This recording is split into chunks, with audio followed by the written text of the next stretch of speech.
নমস্কার বন্ধুরা, আজকে আমার এই ভিডিওর আলোচ্য বিষয় হলো কোলেস্টেরল, যেটা শুনলেই অনেকেরই হার্টবিট বেড়ে যায়, ভয় লাগে, আতঙ্কে থাকে, না জানি কখন কি হয়। কিন্তু বিশ্বাস করুন, এই যে কোলেস্টেরল, এটাকে আমরা চুটকিতে ফিনিশ করতে পারি, তাও আবার কোনো রকম মেডিসিন ছাড়াই, সম্পূর্ণ ঘরোয়াভাবে, ঘরোয়া খাবারের মাধ্যমে। তাই আপনি বা আপনার পরিবারে কেউ যদি এমন থাকে যারা এই কোলেস্টেরল সমস্যায় ভুগছেন, তাহলে আজকের এই ভিডিওটি তাদের জন্য ভীষণ গুরুত্বপূর্ণ। প্রথমে আমরা জানবো কোলেস্টেরলটা কি অ্যাকচুয়ালি। দেখুন, কোলেস্টেরল হলো এক ধরনের চর্বিযুক্ত পদার্থ, যাকে লিপিড বলা হয়। আর এই চর্বিযুক্ত পদার্থ কিছুটা আমাদের লিভার তৈরি করে, আর কিছুটা আমরা খাবার দাবারের মাধ্যমে গ্রহণ করে থাকি। আমরা সকলেই কোলেস্টেরলকে খারাপ ভাবি, তাই না? কিন্তু কোলেস্টেরল আমাদের শরীরে গুরুত্বপূর্ণ ভূমিকা পালন করে। যেমন আমাদের সেল মানে কোষ তৈরি করতে সাহায্য করে, হরমোন উৎপাদনে সাহায্য করে এবং ভিটামিন ডি তৈরি করতে সাহায্য করে। কিন্তু এই কোলেস্টেরল অতিরিক্ত পরিমাণে বেড়ে গেলে আমাদের ধমনী, আমাদের আর্টারিতে ব্লক তৈরি করে, আর ব্লক তৈরি করা মানেই বিপদ। এবার কথা বলছি কোলেস্টেরল কত প্রকার। প্রথমটি এলডিএল, লো ডেনসিটি লিপোপ্রোটিন, যাকে আমরা ব্যাড কোলেস্টেরল মানে থাকি, অর্থাৎ খারাপ কোলেস্টেরল। এই এলডিএল কোলেস্টেরল আমাদের রক্তনালীতে জমে গিয়ে ধমনী ব্লক করে দেয়। 2 নম্বর গুড কোলেস্টেরল, যেটাকে এইচডিএল বলা হয়, হাই ডেনসিটি লিপোপ্রোটিন। এর কাজ হলো আমাদের শরীরে থাকা অতিরিক্ত চর্বি সরিয়ে দেওয়া এবং আমাদের হার্টকে সুরক্ষিত রাখা। এবং 3 নম্বর, আমাদের রক্তেই থাকে এক ধরনের চর্বি যার নাম ট্রাইগ্লিসারাইডস। এটার পরিমাণ যখন বেড়ে যায় তখনই হার্ট অ্যাটাকের ঝুঁকি বাড়ে। এবার কথা বলছি, তাহলে এই কোলেস্টেরল আমাদের শরীরে বাড়ে কেন? এর কারণ কি? আমি 3টি কারণ বলছি। প্রথমটি, আমাদের মেন যেটা কারণ, সেটি হলো খাদ্যাভ্যাস, আমাদের আনহেলদি ডায়েট। আমি কি বললাম, কিছুটা আমাদের লিভার তৈরি করছে কোলেস্টেরল, কিছুটা আমরা খাবার দাবার মধ্যে পাচ্ছি। এবার লিভার যেটা তৈরি করছে সেটা কিন্তু আমাদের শরীরে খারাপের জন্য না, আমাদের শরীরের রিকোয়ারমেন্ট অনুসারে তৈরি করছে।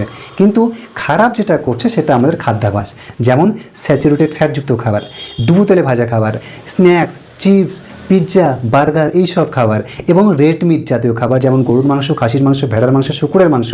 অর্থাৎ যেসব অ্যানিমেলসের 4টি পা রয়েছে, সেই সব অ্যানিমেল প্রোটিন বা অ্যানিমেল ফুডস থেকে আমাদের শরীরে বেশি পরিমাণে কোলেস্টেরল ডিপোজিট হয়। এবং 2 নম্বর, অ্যালকোহলিক পার্সন বা যেসব স্মোকাররা রয়েছেন, যারা ধূমপান বেশি করেন এবং যারা মদ্যপান করেন। যেসব ব্যক্তিরা মদ্যপান করেন অর্থাৎ ড্রিঙ্ক করেন, এদের রক্তের ট্রাইগ্লিসারাইডসের পরিমাণ বেশি পাওয়া যায়। সবশেষে, যেসব ব্যক্তিরা ওভারওয়েট সমস্যায় ভুগছেন, এক্সেসিভ ফ্যাট রয়েছে শরীরে, এদের মধ্যেও কিন্তু লো ডেনসিটি লিপোপ্রোটিন অর্থাৎ এলডিএল এর পরিমাণটা দেখা যায় এবং ট্রাইগ্লিসারাইডসের পরিমাণটাও বেশি দেখা যায়। এগুলোর মধ্যে সব থেকে দায়ী আমাদের আনহেলদি ডায়েট, আনহেলদি লাইফস্টাইল। এটাই আমাদের সব থেকে মেজর কারণ আজকাল আমাদের সমাজে কোলেস্টেরল বাড়ার। তাহলে এবার কথা হলো, কোলেস্টেরল বাড়লে আমাদের শরীরে কি কি সমস্যা হতে পারে, এটা জানা ভীষণ গুরুত্বপূর্ণ। প্রথমটি করোনারি আর্টারি ডিজিজ অর্থাৎ সিএডি। এটার মাধ্যমে কি হয়, আমাদের হার্টের ধমনীতে, আর্টারিতে চর্বি জমে এবং আমাদের চেস্ট পেইন হয় এবং হার্ট অ্যাটাকও হতে পারে। 2 নম্বরটি আজকালকার সমাজে সব থেকে বেশি পরিমাণে দেখা দিচ্ছে, আর সেটি হচ্ছে স্ট্রোক অ্যাটাক। আমরা বলি না, এই স্ট্রোক অ্যাটাকে কি হয়, আমাদের ব্রেনের ধমনী যে আছে, রক্ত চলাচল যে করছে, সেই ধমনীটা পুরোপুরি চর্বির কারণে ব্লকেজ তৈরি হয়ে যায়। ফলে কি হয়, রক্ত চলাচল বন্ধ হয়ে যায়, আর তখনই স্ট্রোক অ্যাটাক হতে দেখা যায়। এছাড়াও আমাদের শরীরে বেশি পরিমাণে কোলেস্টেরল ডিপোজিট হতে শুরু করলে আমাদের ট্রাইগ্লিসারাইড বেড়ে যায়। আর ট্রাইগ্লিসারাইড কোথায় ডিপোজিট হয়? আমাদের লিভারে। আর যখন লিভারে ডিপোজিট হয় তখন আমাদের লিভার ক্ষতিগ্রস্ত হয় এবং আমাদের গল স্টোন মানে গল ব্লাডারে পাথর হওয়ার প্রবণতা বেড়ে যায়। এইরকম আরও অনেক মারাত্মক সমস্যার সম্মুখীন আমরা হতে পারি যদি আমাদের খাদ্যাভ্যাস, আমাদের লাইফস্টাইল চেঞ্জ না করি। তাই সুস্থ থাকতে গেলে, ভালো থাকতে গেলে, হেলদি লাইফস্টাইল লিড করতে গেলে আমাদের হেলদি লাইফস্টাইলের সাথে সাথে একটি হেলদি ডায়েটও নেওয়া কিন্তু প্রয়োজন। এবার কথা বলছি তাহলে আমরা সম্পূর্ণ চিকিৎসা নিয়ে, যে ঘরোয়া কি সমাধান রয়েছে কোনো রকম মেডিসিন, ঔষধ ছাড়াই। প্রথমে কথা বলছি আমরা 2 ধরনের বডি ডিটক্সিফিকেশন করার জন্য আমাদের 2টি জুস নিয়ে কথা বলছি। প্রথমটি হচ্ছে আমলা জুস। এই আমলা বা আমলকি জুস আমাদের লিভার পরিষ্কার করে, আমাদের পেট পরিষ্কার রাখে, আমাদের স্প্লিনটাকে ডিটক্স করে, আমাদের কিডনিটাকে ডিটক্স করে, অর্থাৎ আমাদের গাট হেলথ থেকে পুরোপুরি হেলদি রাখতে সাহায্য করে। যেটা আজকালকার যে কোনো ডিজিজ হওয়ার পিছনে 80% দায়ী আমাদের গাট হেলথ। আমাদের পেট যদি ভালো না থাকে তবে কিন্তু সেখান থেকে হাজার রকম বিমারি আমাদের অ্যাটাক করছে। তাই ফার্স্ট অফ অল আমাদের পেটটাকে গাট হেলথ থেকে ডিটক্স করতে হবে, ডিটক্সিফিকেশন করতে হবে। এই জন্য আমরা আমলা একদম 5-7টা ফ্রেশ আমলা নেব। বাজারে সেই আমলা জুস নিলে কিনতে হবে না, এখানে আমাদের একদম গোটা গোটা ফ্রেশ আমলা নিতে হবে। এটা এভরি অল্টারনেট ডে হিসাবে আমরা এটা গ্রিন্ডারে 5-7টা আমলা ভালো করে গ্রিন করব জল দিয়ে সামান্য, এবং সকালে খালি পেটে আমরা পান করব। এই আমলা জুস আমাদের লো ডেন্সিটি লিপোপ্রোটিন এলডিএল এর মাত্রা কমিয়ে হাই ডেন্সিটি লিপোপ্রোটিন এইচডিএল এর মাত্রা অর্থাৎ ভালো কোলেস্টেরল মাত্রা আমাদের শরীরে বাড়িয়ে তোলে। সাথে যে সকল ব্যক্তিদের কনস্টিপেশন রয়েছে, খাবার রুচি নেই, পেটে ভুটভাট গ্যাস অম্বল অ্যাসিডিটি লেগেই থাকে সচরাচর, এবং যাদের skin problem, hair fall problem, সকলের জন্য কিন্তু এই আমলা জুস ভীষণই কার্যকরী। 2 নম্বর মেথি ওয়াটার বা মেথি ভেজানো জল। গবেষণা দেখা গিয়েছে প্রত্যেক দিন যদি আমরা 10 থেকে 15 গ্রাম অর্থাৎ 1 থেকে 1.5 চা চামচ এই মেথি ভেজানো জল পান করি, তাহলে আমাদের বডি ডিটক্স হয়, আমাদের শরীরে থাকা অতিরিক্ত চর্বি বার্ন হতে শুরু করে, খরচ হতে শুরু করে, আমাদের স্কিনের গ্লো বাড়ে এবং চুল পড়া কমায়, সাথে সাথে আমাদের পুরো শরীরটাকে সুস্থ রাখতে সাহায্য করে। কারণ মেথিতে থাকে সেলুলার ফাইবার, যেটা এলডিএল এর মাত্রা কমিয়ে দিয়ে এইচডিএল বাড়িয়ে তুলতে সক্ষম। এই মেথি কিন্তু ভীষণই কার্যকরী। যাদের হেয়ার ফলের সমস্যা রয়েছে তারা যদি এই মেথি ভেজানো জল প্রত্যেক দিন সেবন করতে পারে, সেটা তো ফ্যাট লসের জন্য তো কার্যকরী উপায়। সাথে সাথে পেস্ট করে মাথা যদি লাগান আন্ডারপর দূর হবে, সাথে সাথে আপনার হেয়ার ফলও কমতে শুরু করবে। অর্থাৎ এই দুটো ড্রিঙ্কস, এই দুটো জুস আমাদের বডি ডিটক্স করার জন্য কিন্তু ভীষণই কার্যকরী একটা উপাদান। এবার কথা বলছি তাহলে আমাদের ডায়েট, একটা হেলদি ডায়েট কেমন হওয়া উচিত। প্রথমে আমরা যেটা খাবো না সেটা হচ্ছে 4 legs অফ অ্যানিমেলস। যেসব প্রাণীর 4টি পা রয়েছে সেসব অ্যানিমেল থেকে আমাদের শরীরে সবথেকে বেশি কোলেস্টেরল আসে। তাই আপনি যদি নন ভেজিটেরিয়ান হন তাহলে আপনাকে সেই সব জাতীয় খাবারগুলো অ্যাভয়েড করতে হবে। এবং অনেক পেশেন্ট বলেন যে আমি ননভেজ ছাড়া ভাত খেতেই পারি না, তাদের জন্য আমরা কি বলি 2 legs অফ অ্যানিমেলস। যেসব অ্যানিমেলসের 2টি পা রয়েছে, যেমন চিকেন, হাঁস, পায়রা, এইসব মাংস আমরা খেতে বলি।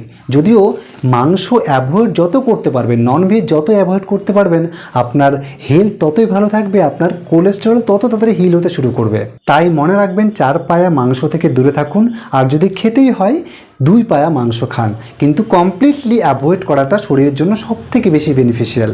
এবার যেটা আমরা খাবো সেটি হলো সকালে ভরপুর মাত্রায় ফল খাবো, যে কোনো ধরনের ফল খাবো, এবং সাথে দুপুরে যে ভাত ডাল সবজি খাচ্ছি তার পূর্বে আমরা 1 প্লেট 500 গ্রাম খানিক স্যালাড খাবো। স্যালাডে কী খাবো, মূলো, গাজর, পেঁপে, যেটা কাঁচা খেতে পারছেন আপনি, বিটরুট এবং সাথে ক্যাপসিকাম, যেটা আপনি কাঁচা খেতে পারছেন। 1 প্লেট স্যালাড খেয়ে তারপর আমরা ভাত ডাল রুটি সবজি খাবো, এবং রাতের খাবারটা আমরা 6টা থেকে ম্যাক্সিমাম 7টার মধ্যে কমপ্লিট করব।